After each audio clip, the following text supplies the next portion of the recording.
প্রান্তজনের কণ্ঠস্বর। নমস্কার, আমদুরিয়া নিউজের পর্দায় সকল দর্শককে জানাই স্বাগত। আপনাদের সঙ্গে রয়েছে আমি রুকসানা।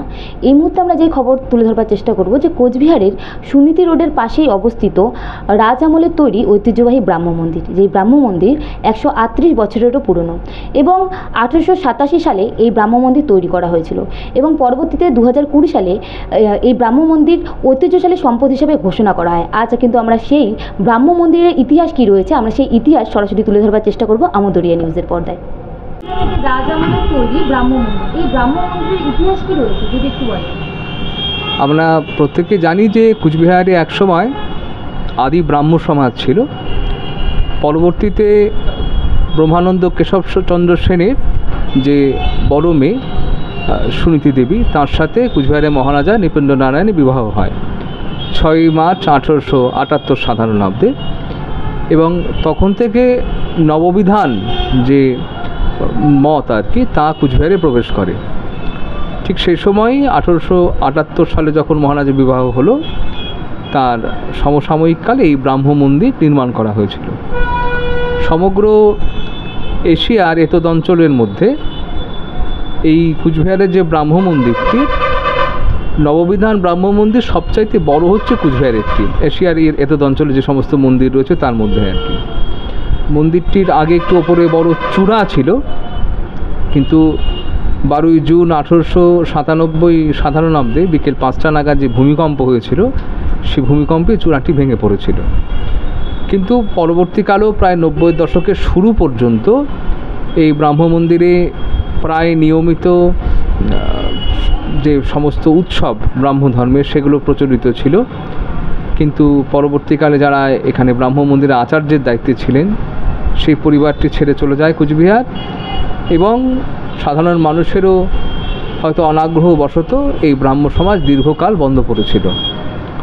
তারপর তো সেটি সংস্কার হয়েছে। সংস্কার খুব বৈজ্ঞানিক পদ্ধতিতে হয়েছে সেটা বলবো না, কারণ তার ওপরে যে ছাদ সেটা যথাযথভাবে সংস্কার করা হয়নি। চুন সুটকির ছাদ ছিল, ভেঙে নতুন করে করা হয়েছে। তার একটা পৃথক পদ্ধতি থাকে, সেই পদ্ধতি অবলম্বন করা হয়নি আর কি। আর এছাড়া তো বর্তমানে সেটা পড়ে আছে, সেটাকে তো অব্যবহৃত অবস্থায় পড়ে আছে বলা চলে।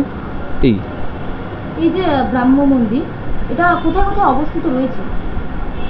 ব্রাহ্ম মন্দির মোটামুটি অনেক জায়গাতেই আছে। তার মধ্যে কুচবিহার এবং শিলংয়ের ব্রাহ্ম মন্দির যেটা, সেটা উত্তর পূর্ব ভারতের ব্রাহ্ম মন্দিরগুলোর মধ্যে সবিশেষ বিখ্যাত আর কি। এছাড়া গুয়াহাটি, জলপাইগুড়িতেও ছিল এক সময়, গুয়াহাটিতেও আছে, প্রভৃতি বিভিন্ন জায়গায় আছে আর কি। কত সালে এই ব্রাহ্ম মন্দির স্থাপিত হয়েছিল? এই ব্রাহ্ম মন্দিরের স্থাপনাকাল 1878 থেকে 1883 সাধারণাব্দের মধ্যে। আপনার নাম? ঋষিকল্প পাল। কোচবিহারে যে ব্রাহ্ম মন্দির রয়েছে, এই ব্রাহ্ম মন্দির কত সালে স্থাপিত হয়েছে এবং এর ইতিহাস কী রয়েছে যদি একটু বলেন। ব্রাহ্ম মন্দির আসলে কুচবিহার এখানে সর্বধর্মের একটা সমন্বয় ছিল এবং ব্রাহ্ম মন্দির আগমন ঘটে কেশবচন্দ্রের কন্যা সুনীতি দেবীর সঙ্গে যখন মহারাজা নৃপেন্দ্র নারায়ণের বিয়ে হয় 1878 সালে 6 মার্চ।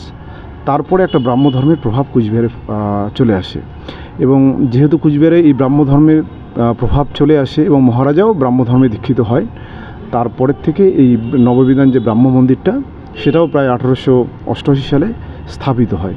তারপর থেকে এখানে ব্রাহ্ম ধর্মের উপাসনা চালু হয় এবং সেটা অনেক দিন ধরে। তার পরবর্তীতে মহারাজা নৃপেন্দ্র নারায়ণের পরে তার যারা পুত্র ছিল, জিতেন্দ্র নারায়ণ, রাজেন্দ্র নারায়ণ, এরা যারা ছিল ভিক্টর নারায়ণ বা হিতেন্দ্র নারায়ণ, এরা সবাই কিন্তু এই ব্রাহ্ম ধর্মের প্রতি দীক্ষিত হন এবং ব্রাহ্ম ধর্মের প্রভাব এই মহারাজার আনুগত্যে বা মহারাজার প্রভাবে প্রজাদের মধ্যেও অনেকটা ছড়িয়ে পড়ে। আচ্ছা, এই ব্রাহ্ম মন্দির কোথায় কোথায় অবস্থিত রয়েছে? কুচবিহারে তো আছেই, কুচবিহারে ব্রাহ্ম মন্দির আছে। এছাড়াও কলকাতার দিকেও ছিল একটা ব্রাহ্ম মন্দির, আর অনেক জায়গায় আছে এই ব্রাহ্ম মন্দিরগুলো।